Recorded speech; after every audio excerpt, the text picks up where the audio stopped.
அதாவது இப்ப இந்த நாஞ்சில் சம்பந்தம் எங்க கொள்கை வந்து என்னை வந்து மாவட்டம் தோறும் பேசுறதுக்கு எனக்கு அனுமதி, தமிழ்நாடு முழுவதும் எனக்கு பேசுறதுக்கு அனுமதி கொடுத்திருக்காரு. என்ன பேசுவீங்க?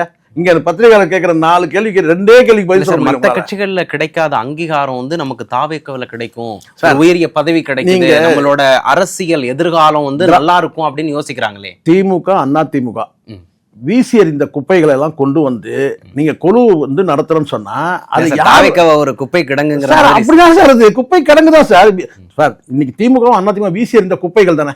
கடைசி காலத்துல அம்மாவால் வந்து புறந்தள்ளப்பட்டு கிட்டத்தட்ட நீக்கப்பட்டு நீங்க வந்து இருந்தீங்க. ஏன் அப்போ ஒதுக்குனாங்க? அப்போ உங்க மேல ஏற்கனவே அலிகேஷன் நிறைய இருக்கு. அப்படி குற்றச்சாட்டுகள் உள்ள, அதுவும் குறிப்பா வன்கொடுமை, ஊழல், பாலியல் குற்றச்சாட்டு உள்ள ஒரு நபரை கொண்டு வந்து நீங்க வந்து வச்சுக்கிட்டு ஏதோ திரிஷாவோட நாய்க்குட்டியை தூக்கி வச்சிட்டு இருக்கிற மாதிரி நீங்க வந்து இப்ப சீன் ஓடிட்டு இருக்கீங்க. கிட்டத்தட்ட அதுதான். அதுக்கு இதுக்கு ரொம்ப வித்தியாசம் இல்ல.